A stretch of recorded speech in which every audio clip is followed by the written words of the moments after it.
Good morning. Hi, guys. Morning. Good morning. Hello. Hello. Good to see everybody. So good to see you all. It's right at 11 o'clock, so we'll probably just give just a few seconds for people to continue to get logged on and get settled. So appreciate you guys being here with us today, virtually. Thank you. Especially Dana and Christina. What have you done with your children? It's so quiet. Question. They're hiding in the closet behind us. No, we're there. The teen is in charge, so let's hope and pray that everything is okay. Well, we will be happy to see them if they pop in. I know my son that's one of his favorite things to do is figure out how to bomb all of my Zoom calls. So I came into the office today just to avoid any dogs or children jumping in. So Smart. We'll go ahead and get started. Welcome to 417 Magazine's Life Interrupted series presented by Burrell Behavioral Health. I'm Logan Aguirre, and I'm president and associate publisher at 417 Magazine. So our life has been a little bit hectic lately, and our daily routines are out of whack. Rites of passages have been postponed indefinitely, and our stress and anxiety levels have been on a little bit of a roller coaster. So I know we're all working to figure out the balance between grieving lost moments while looking at the positive side of things. And we're spending more time than ever with our spouses and families. May is Mental Health Awareness Month, and so we asked Burrell Behavioral Health to team up with us to discuss how to navigate this new normal. Today is the first part of our 4-part series called Life Interrupted. Today we're starting with Marriage Interrupted, featuring Dana and Christina Ford.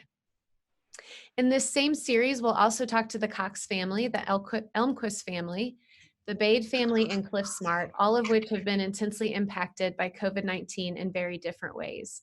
So we'll have Moments Interrupted this Thursday at 11, next week Family Interrupted Tuesday at 11, and finally wrapping up with College Interrupted on Thursday at 11. So for today's programming, we have quite the power couple here with us, and they're so gracious to give us some of their time. If you know Missouri State sports, you definitely know them. As president and founder of the Rebound Foundation, Christina Ford has worked diligently to help the organization open 2 transitional homes for female survivors of domestic violence. And she has a 3rd transitional home coming in June 2020. Thank you, Christina, for being here with us. Thank you. We're loving the lipstick. Oh, Looks real good. Wearing no lipstick today is her counterpart. A new era for Missouri State men's basketball officially began on March 22nd, 2018, with the introduction of Dana Ford as the program's 18th head coach. And we've been rooting for him and the basketball Bears ever since. Welcome, Dana. Thanks for having us. Dana and Christine have been married for 7 years. They have a daughter, Charlie Rose, and 3 sons, Carson, Cameron, and Crane. And they actually, there's their sweet little family. I think that's before Crane was born. Is that right? Yes. And then another little one on the way. So here in just a couple months, adding a new addition. Do we know boy or girl? No, we don't find out. It's a surprise. The whole house is team girl except for this one. So. one daughter's enough for me to have. Well, we won't show this to them depending on how it turns out. But today with us from Burrell Behavioral Health is Dr. Shelly Farnan. Dr. Farnan is a licensed psychologist who serves as Burrell's System Director of Diversity and Inclusion and spearheads its daily Be Well initiative that has been leading communities through self-care and connection during this time. Dr. Farnan, there's been so much stress and anxiety in the wake of COVID-19, so we're really glad to have you here as our mental health expert. Thank you all for leading this conversation and for having me. For you guys tuning in, if you have questions that come up during the webinar, we really want to encourage you to submit those. So we know that there's going to be things that pop up that maybe we aren't getting to, and we want this to really be helpful to everyone tuning in. So you can send your questions in the chat box. Make sure you're sending it to all panelists, and that way I can look at those, and when we have time, we can weave those into the conversation. So please play along. So we're going to get started with a little icebreaker. Dana, hopefully you guys follow him on Twitter. It's quite entertaining. So you recently tweeted that you and Christina have very different definitions of quarantine. So in 5 words, could you explain Christina's definition of quarantine? Oh, Uh-oh. nonstop home improvement. That's only 3 words. That's all it is nonstop home improvement. I guess nonstop could be, well, yeah, I think with a hyphen, it's 1 word. So home improvement, like projects for you? You name it. Projects, cleaning, cooking, anything that could happen inside of a house is her definition of stay at home, quarantine. I'll give you that. Hey, I respect that, Christina. Yeah, I'm giving that. Okay, Christina, in 5 words, what is Dana's definition of quarantine? Rest, hiding from us all. I might have gone over, but yeah. Rest, hiding, and phone. Gotta have my phone. Gotta have his phone. So rest, like naps? No, I'm just a big TV guy. Just lay on the couch, watch the TV. Yeah. You probably never get to do that, so I can see why this might be a good time to try. I don't know if Christina. Most of my free time, I'm watching television during the season, and it's just not a lot because normally I'm watching video or a computer screen or on the phone or something like that. So anytime I get a chance just to rest and relax, that's what I do. Christina, do you get a ton of time to rest and relax? No, I don't. But we're in the room that he hides in. So We're down in the dungeon. yeah, we find him in here often times. So I need to take advantage of this room more often. Yeah, exactly. Dana, you're a father, a husband, and a Division I level head coach. So it requires a lot of time spent away from your family, and Christina handling everything at home. Based on your Twitter, we sense things are a little different in your household. Can you give us a mental picture of what your normal routine looked like before and what your routines look like now? Well, sure. And, throughout the year, things change. So, during this time of year, what we would probably be doing mostly right now is recruiting, which takes a bigger chunk of our time than actually our games and our season. So recruiting is the biggest part of the job in terms of importance and time consuming. And so, a normal April or May, there's a chance I could be on the road for 5 straight days and not even be at home at all. But if I happen to be home, potentially waking up early, getting ready to go into the office before the kids wake up, make their lunches, pack them. And I'm most of the time I'm out of the door before they even wake up. And I don't come back until, it's time for them to go to bed. So although I'm in town, it's almost like I'm always out of town. And so obviously now that's a lot different. It's a lot different. A lot of us have shifted to working from home, and that's meant asking our spouses to watch kids during important video call, or, I know my kids have crashed all of my Zoom calls. So that just looks a little different. Dr. Farnan, things really changed quickly for everyone. How do abrupt transitions like these impact the mental and emotional health of adults coping in relationships? Yeah, let's just start out with a recent polling that showed us that 50% of us across the nation are reporting that our mental health has been affected through COVID-19. So that's probably a little, I'm expecting that's a little higher because for one, we always have the stigma surrounding mental health. So if we just use that, 50% of us are being affected, our mental health is being affected. And I do want to set some context here as we navigate the conversation with the Fords here today. Is what we know about our brain is that our brains are first and foremost survival brains. So in every situation, we are constantly assessing, even if we're not aware aware of it, we're assessing for safety. And what we know right now is that we have a valid threat. We have a valid unseen threat. So our safety systems, our survival systems are constantly at play, which is a benefit because we need to stay safe. And that's how we've survived for centuries, right? And the second thing that we know about our brain is that we survive best in connection with others. And so through this being physically distant, while that is critical right now, it's also really taking a huge hit on our mental health and wellness. And so the third thing that we know is that we usually navigate our present situations based on what we've lived in the past. And I don't know about any of you listening with us today or watching with us today, but I've never lived through a pandemic. I've never lived through COVID-19. This is our first time. And so Brene Brown refers to this as a first time. And what we know about our first times is they're pretty uncomfortable.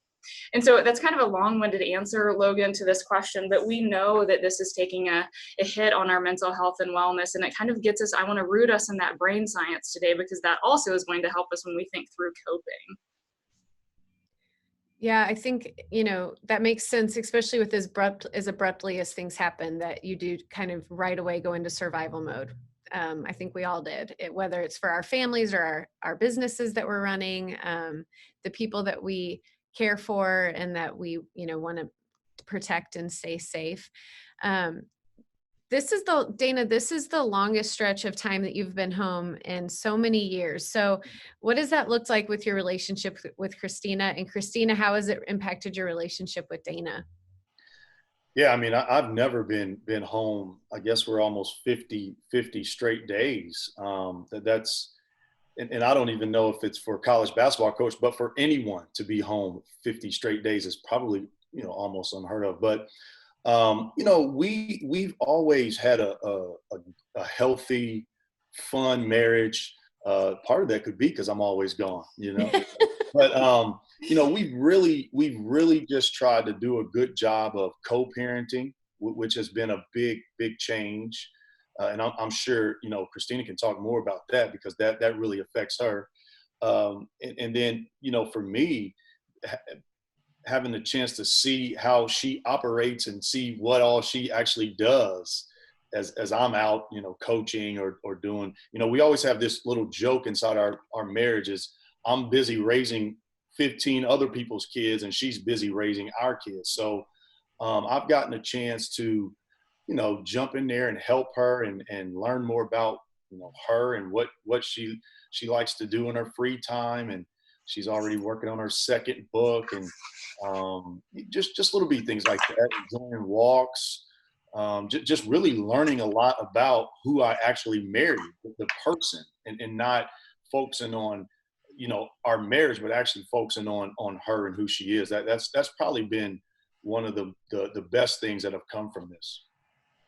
And I would say co-parenting for me, for sure. I mean, he's gone so much that, we don't get to experience the level of co-parenting as you would see in maybe like a normal family where parents work a 9 to 5 and they're home at 4:30 or 5. I remember doing a play date with the kids and we were at a friend's house and her husband was home and it was like 5 o'clock and I'm like, well, what is he doing here? It was so weird to me for the spouse to be at home and it was still daylight. And so we've never had an opportunity to really co-parent together on a consistent basis.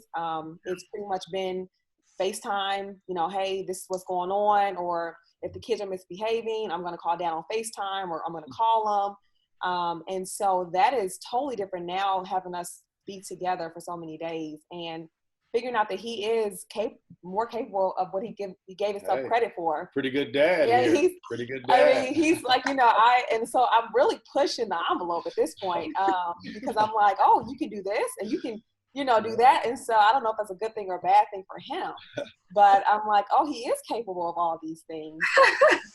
And he might be more patient than I am, is what I'm seeing. He's very patient. And I just don't have that factor. So, that's when we've pretty much been learning about each other. Here's another tweet. Have you been asking him to do you a lot of favors? Sounds like. Oh, Yes. that's her favorite line is, Dana, can you do me a favor? That is her go-to line. I was validated by a video because we are pregnant. So that is another reason why I need a lot of favors.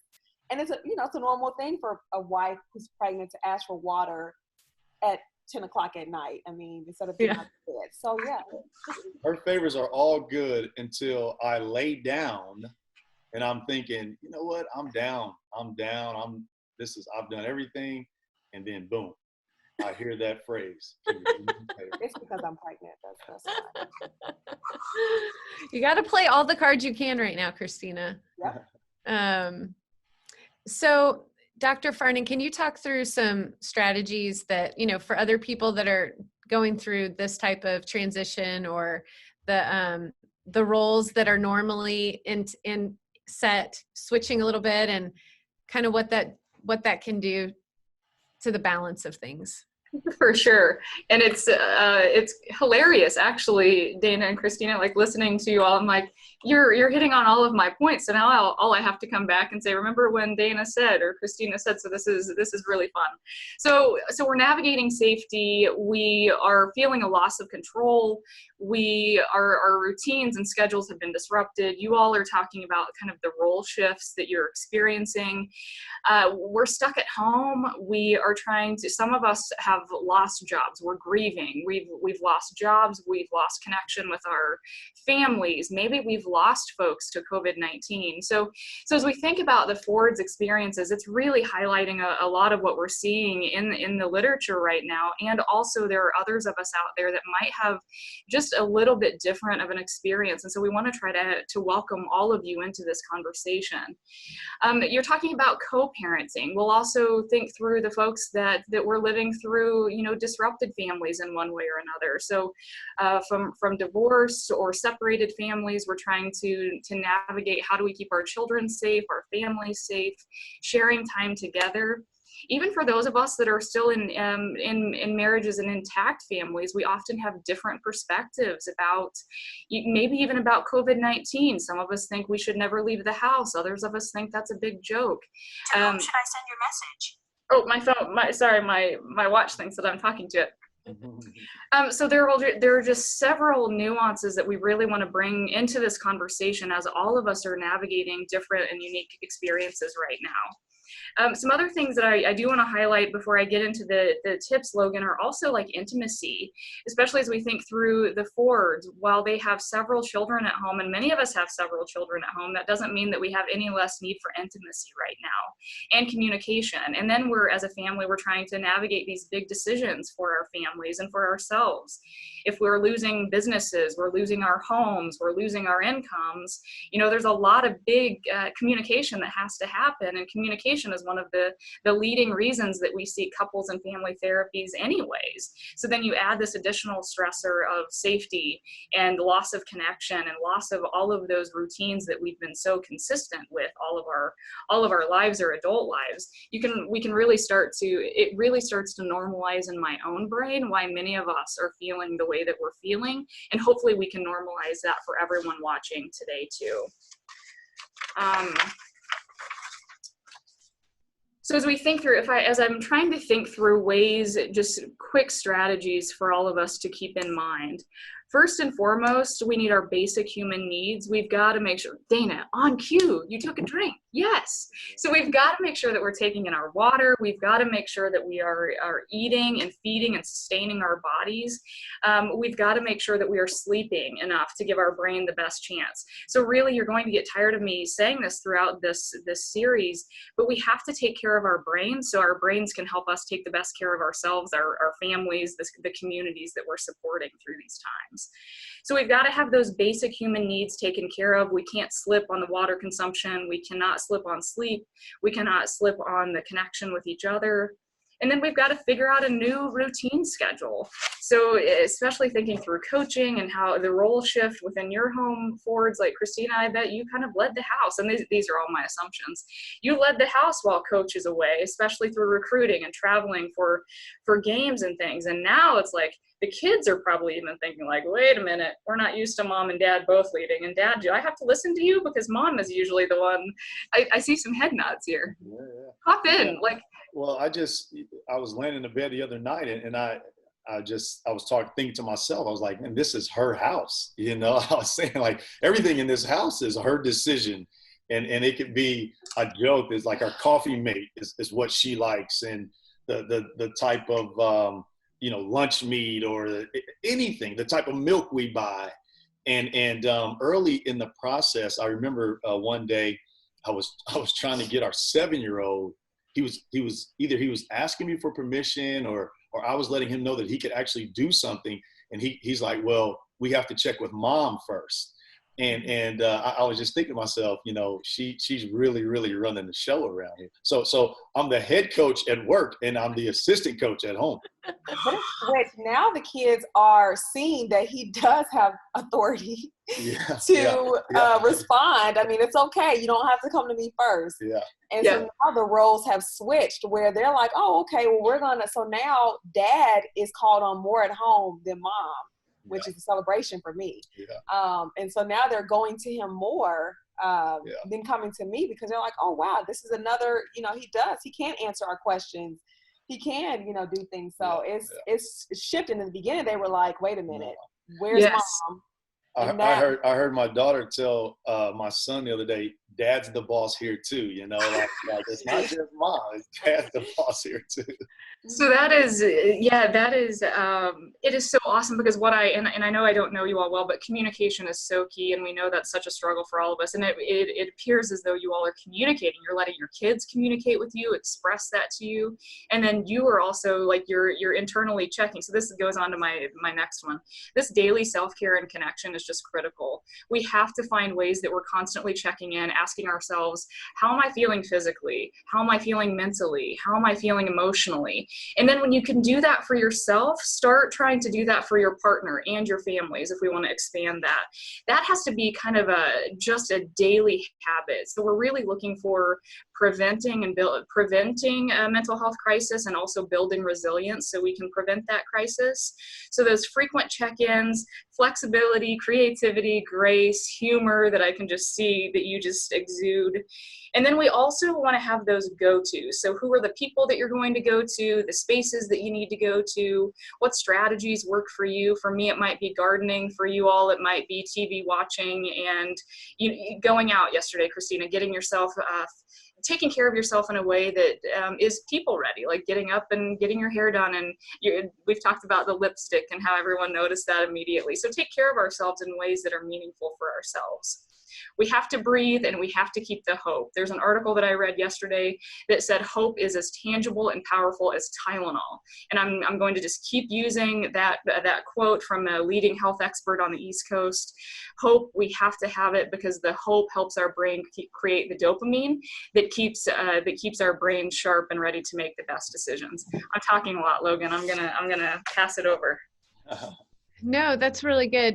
One thing that we had a pre-chat before this call today, we were talking about, it kind of goes to the intimacy or finding the time to connect, because before, and you guys were sharing with me, Dana, you could very much compartmentalize your day and the time and focus that you gave to everything. And Christina, you kind of knew when to expect that he would be there, and then when you have your, time and domain. But all the boundaries are blurred right now.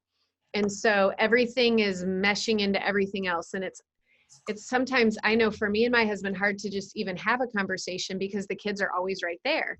And so, how have you guys, Dana and Christina, been able to still carve out some time just with each other? And Shelly, do you have it, or Dr. Farnan, sorry, do you have any? Shelly's fine. That is just fine. Yeah. Well, I think for us, with the lifestyle of coaching, we've always had our alone time late at night, So that hasn't changed. And we still, you know, spend most of our time together late at night, whether it be having important conversations or downtime or whatever the case may be. We've tried to keep that pretty consistent and not change that. And that's just, you know, a byproduct of the lifestyle that we had lived prior to this. And so I don't know if that area has really changed much for us. You know, with our communication within our marriage, you know, she makes a lot of the decisions and suggestions, and I just basically like approve or put a stamp on it, or just like, you know, very seldomly will I, you know, she's a lot smarter than I am, right? So if I have something to add on, maybe. So we've done a pretty good job of keeping that pretty consistent, because not being around, I have to defer with a lot of the decisions that are made within our family. So that part hadn't really been a big adjustment for us.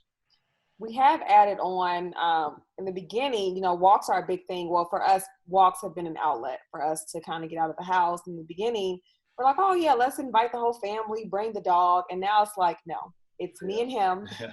And that's it. You guys can survive for 30 minutes by yourselves, because Yes. we found that we just needed an outlet, me and him, away from each other. Because it was just, because like you said, Logan, I mean, the kids are in our house is pretty loud all the time. And so we couldn't really, in the daytime, we couldn't even really make a decision together or get a conversation in. And so we had to leave, and they feel, you know, their feelings are hurt. We leave and they're like, you know, you guys want to walk without us, but they'll be okay. But we had to add that in the beginning, like, oh, this is great family time. We're all together all the time. And we cut that into, it's just me and him. Our 7-year-old, the other night, I was putting him in bed, and before he went to bed, he goes, I heard you guys went on a walk without me today. So I'm like, yeah, we did. You know, I want to hop in there. The really cool thing that you're giving your kids, though, is a beautiful model of how to invest in a relationship. That mom and dad, parents, whoever that is in the household, need time together. So what you're actually teaching your kids, even though they feel a little left out right now, you're modeling to them how to have a healthy and invested and intentional relationship. So that's one thing. And then we might also have families that need to get away from each other. And so just like you said, Christina, like with the kids, you're like, hang on just a minute, mom and dad need our walk. It might be, hang on a minute, spouse, I need my own walk. Like you can survive 30 minutes without me, or whatever that is. And then let's also open that up to single parent homes. How are our single parents going to get any time alone if they're the only one at home with several kids? And I heard a really cool idea the other day, and I think we have to definitely be cautious with this because we don't want our earbuds in all the time, but we've got to personally have our space, whatever that looks like. So if that is a 5-minute mindfulness activity or a song that you like to hear, if you have to be in the space with your young kiddos, they're not going to be okay if we take the walk without them. Put those earbuds in and really give yourself at least a 1 to 2 minute to 5-minute break every now and again.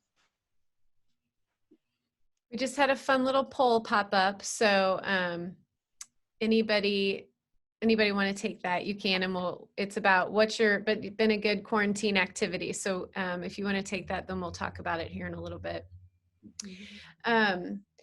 So another thing that you guys talked about the other day is just, Dana, you were talking about the chance to get to see your kids grow up a little bit more than you've really had the opportunity to. And Christina, I'm sure that has been something really neat for you to get to watch as well, especially with your littlest one. You know, just most of the time you haven't really had the chance, Dana, to get to see all the different stages and personalities. So can you talk a little bit about those moments and how special that's been?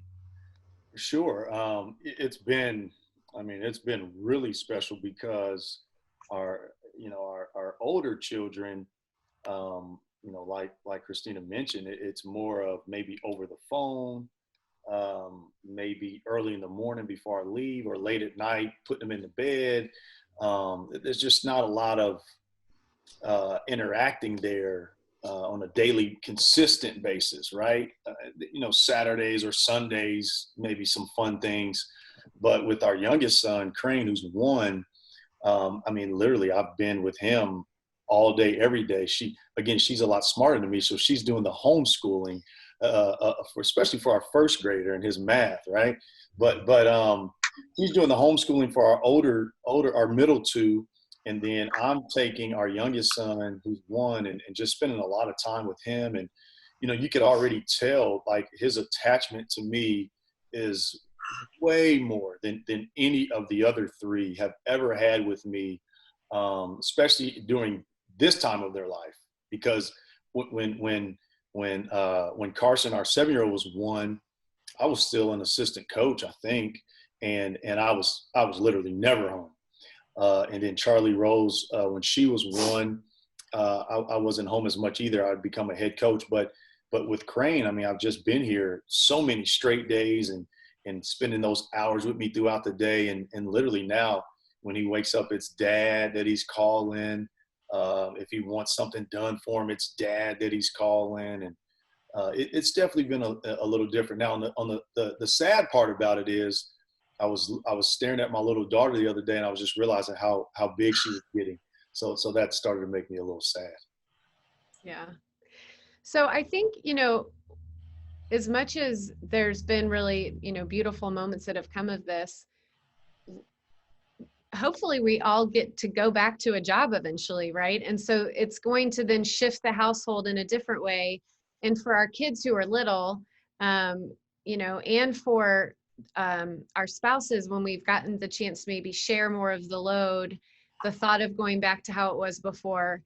Can you guys both talk a little bit about your thoughts, or if there's anxiety, or what you're kind of thinking about what it would look like to go back to the reality? Because hopefully we all get to go back to that, because it means we're working.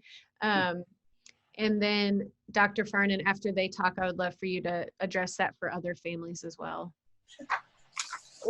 For me, we talked about before in our chat, it just makes me a little nervous and anxious because it was such a drastic change.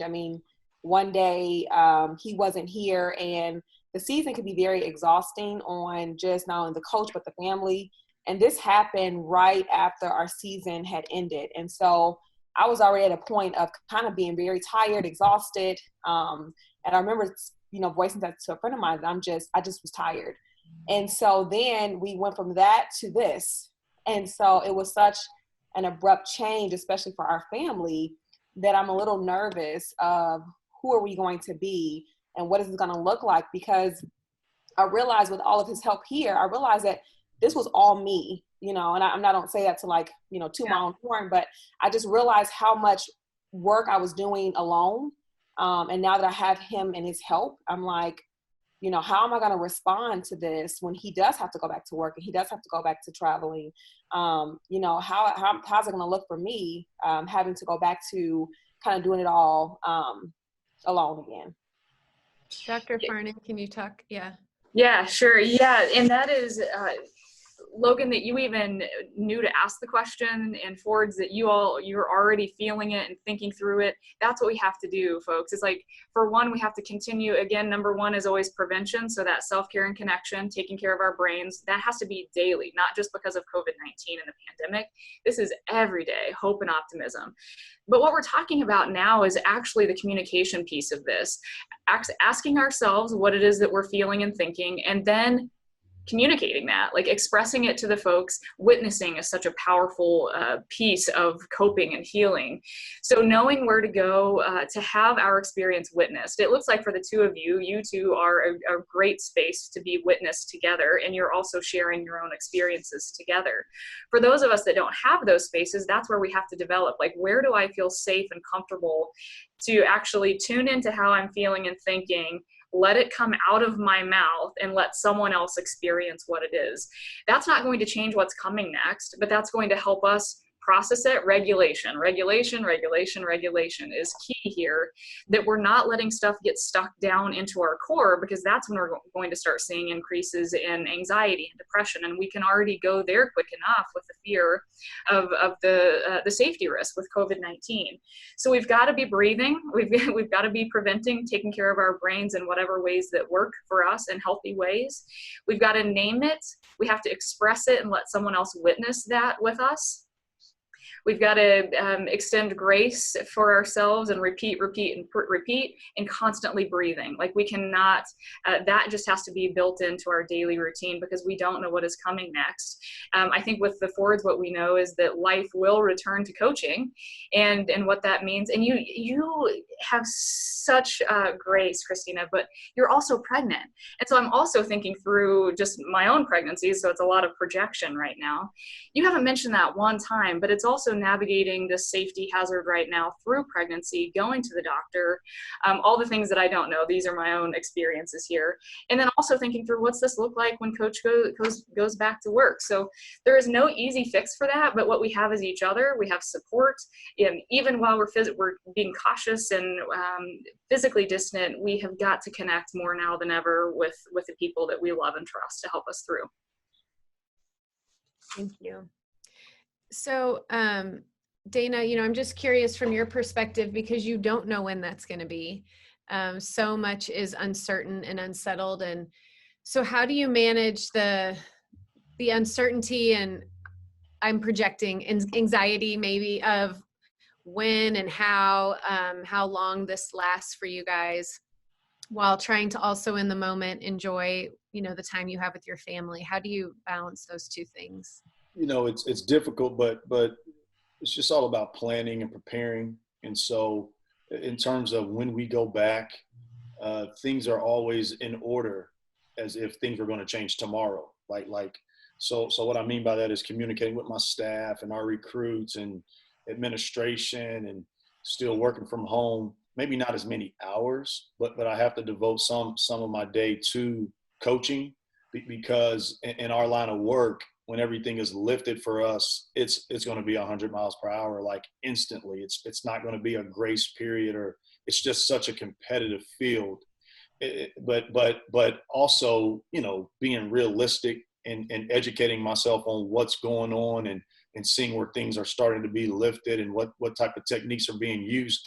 I can almost guesstimate where we're going to fall into that, and whether it's you look at it as a negative or a positive, we're going to be on the back end of that when you talk about, universities and so many students coming back together and things like that. So just planning and preparing on a coaching side, that it's going to change, just one day, it's literally going to change. And then for our family, trying to put some type of technique in place, or some type of plan in place, when it does change, how we're going to function moving forward. And it'll be a learning process. But what we don't want to do is, we don't want to go back to the way we were, because I think one of the biggest things that this has taught, someone with a career as demanding as mine is, we can still survive without that career, right? Literally everyone's world stopped for this, and we can pick it back up and just, keep going where we left off.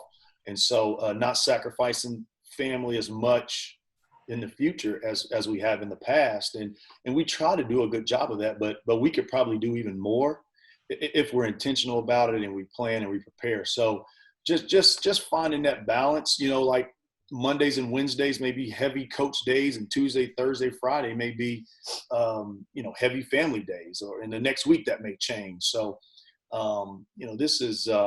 this is something that we've tried to do even prior to this, but I think we can get better after this is all over. I love how there's this yes and concept that we talk about a lot. It's like, and this is really healing. It's like, yes, this is really stressful, and it has been so beautiful in getting us back to what does our family value, and how do we want our lives to look. So that yes and concept, I have never employed it as much as I have right now. Of yes, this is awful being stuck at home so much, and wow, I had no idea how much I could enjoy being at home. So that yes and concept, that's what I was hearing from the both of you. Yeah, what do you guys, I think with your children, that's going to be hard to, that may be a harder adjustment on them. So, Dr. Farnan, how do you recommend talking to your kids about, especially for when your kids are younger? It seems like they really, maybe the younger they are, the more they really have liked this time. I know mine are younger and they've just loved it. And so as I start talking about going back to the office more, I know that, my kids have a lot of emotions around that. So what do you suggest for that? And I love, so acknowledging the age of our kids is going to be so important. That's what I think is unique about you, Dana and Christina, is that you've got kids at different age ranges. And so even navigating the quarantine time was different for you all than if we just have those young adults or the later teens, and then our younger folks. So I think finding ways that are age appropriate, we're going to provide some resources today. Of course, as a psychologist, I go to the resource that is most familiar to me, the American Psychological Association, and they have it's called Imagination Library, and there are so many different opportunities if we're talking about littles to talk through anxiety. So what we want to help our kids do is what we're doing as adults, of regulating our emotion, identifying how we're feeling, expressing those, and then we have to tailor those to those different age ranges.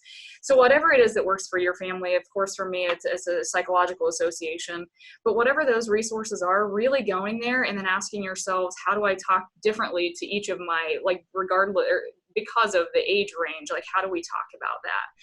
And being intentional about it, not just imagining because our kids don't have the language for it, they're not feeling it. We know that kids are feeling it. And hear me say that again. We know that kids are feeling this. The Ford's kiddos, they saw it right away of oh, dad saw them. And does dad make the decisions? No, mom is the leader of the head coach at home. I love that.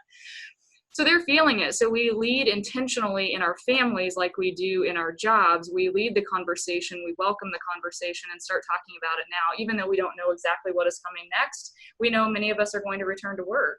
And so starting that conversation now, not telling our kids how that's going to look, inviting them to share with us what might come to mind for them if dad's going back to coaching tomorrow or in a few weeks. What's that going to be like? Just starting that conversation. So I think we just have a few questions left.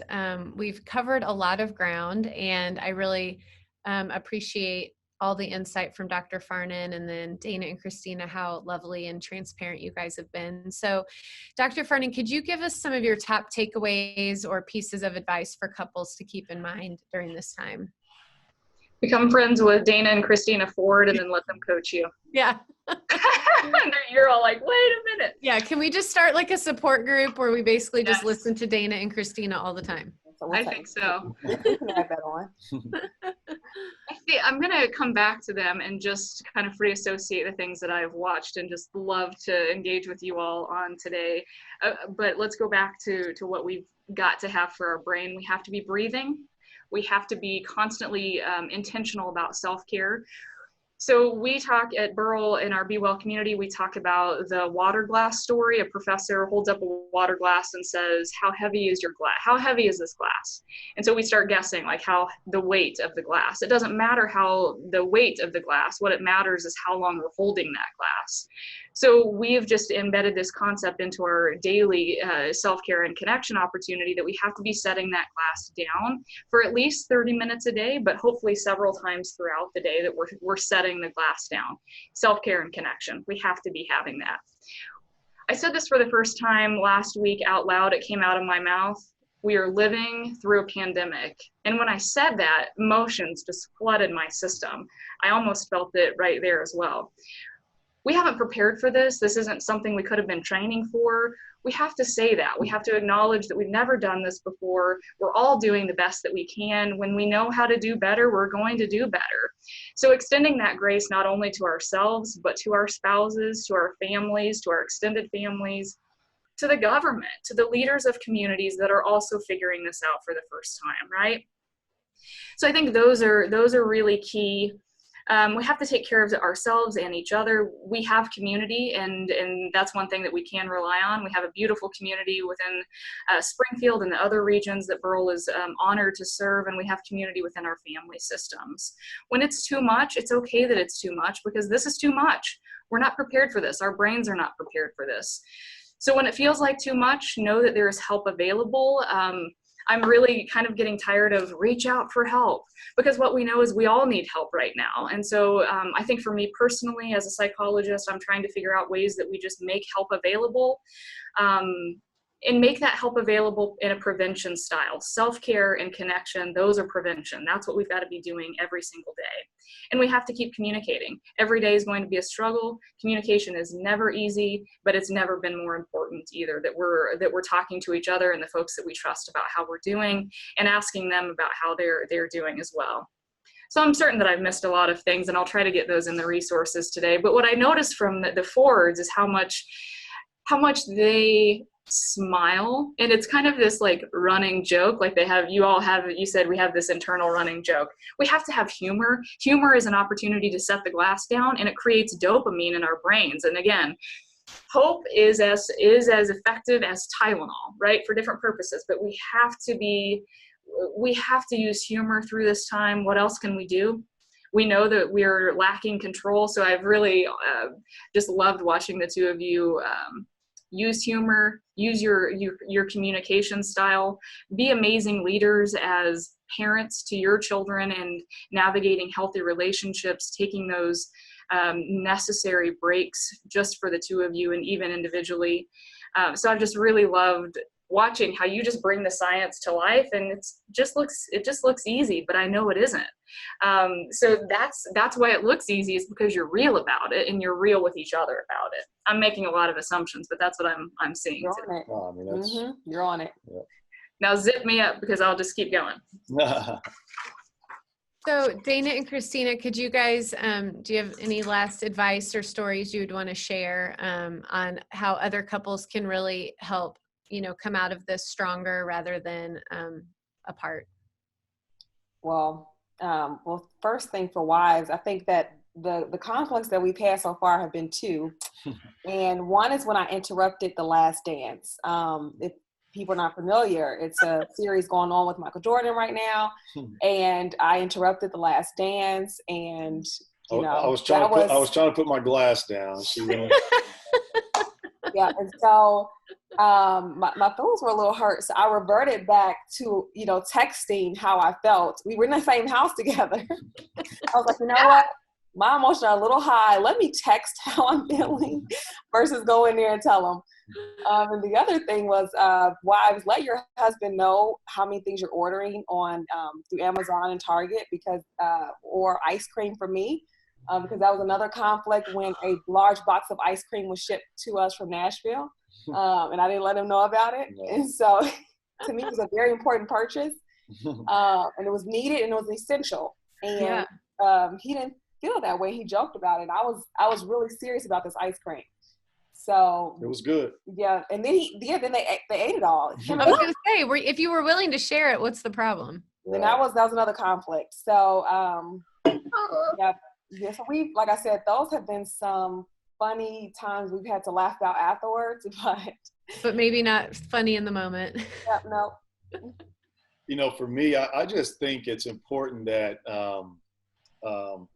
people understand who you are, what we're dealing with. It's real, and whether or not you are a believer in the verbiage that's being used around it. The bottom line is we're going through it, and you can call it whatever you want to call it. You can deal with it however you want to. You can believe whatever you want to, but the fact of the matter is we're going through something, and I think if you're honest with yourself about that, I think it's important that you come up with how you're going to go through your process, and then you stick with that process, and you continue to try to do that, as opposed to catch every raindrop, right? I mean, you kind of just have to do what you're good at, go about it the way you go about it. And, like for us, I mean, yeah, we do use humor because when you look at what I do, it's such a high pressure job. It can really consume you. And so one of our great balancers and equalizers is humor, right? We've learned to laugh at ourselves, which is a really good thing to do. And but I think that everyone should take it very serious, and again, find your way to cope with it, and find that silver lining for you. For us, for me, it's really been spending time with our kids, and every time things have been really rough, whether it be in our profession, in our marriage, I think our kids have always been that silver lining for us, and they kind of just, brings us that joy and that whole understanding of why we're doing what we're doing, and so just trying to find that silver lining, and just align yourself with however you're going to cope with this thing that we're dealing with. Because if you don't have a plan, this thing will really consume you. And it has, everyone, it's different for everyone. Someone sent me a nice little message that we're all in the same boat, but this is a different storm. For some people, it's a sprinkle. For some people, it's a hurricane. And we understand that. But you have to deal with the sprinkle the way you deal with it, and you have to deal with the hurricane the way you deal with it. So if you don't know how you're going to deal with things, then you're really going to have a hard time. So many good tidbits right in that. Holy cow. Yeah. Dana, you're always so articulate and have so many great, you always just have a good way of putting things into a visual perspective that people can understand. I've always been so impressed with you by that. So thank you so much, Dana and Christina, for your openness and authenticity and humor, and just really sharing with us today. And Dr. Farnan, thank you so much for providing some context and strategies. And I love I wrote down hope is as good as Tylenol. Yeah. And setting down the glass. And then I love that we're all in the same boat. Just the storm is at different levels depending on what you're going through right now. So thank you guys all so much. To everyone who's been tuning in, I really hope that you've learned something today and have had a chance for this to help you.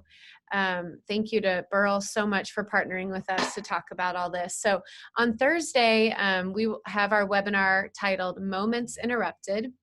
And we're really going to be talking about the grieving process, grieving things that have been canceled or postponed, or that just you did not go as planned. So Steve Cox is going to be sharing with us. His mother passed away in isolation from COVID-19, and what that experience was like, and missing the opportunity to be with her and also honor her in the funeral in the way that they would want to at that time. And then Kirk Elmquist and his family are going to join us on all of the milestones that they've missed out on with their son's senior year in high school, right as he was going to the basketball championships, and graduation and prom. And from a parent's perspective, grieving those, and then also from Cross, their son's perspective, what it's been like to take your last shot and not even know it. So that's going to be really good on Thursday, and Dr. Farnan will be joining us again for that. So Dana, Christina, thank you guys so much. Dr. Farnan, I forgot to say, she's wearing her maroon blazer, so thank you for representing Missouri State for us today in that way. But I just really appreciate all of you guys, and hope you have a great rest of your day.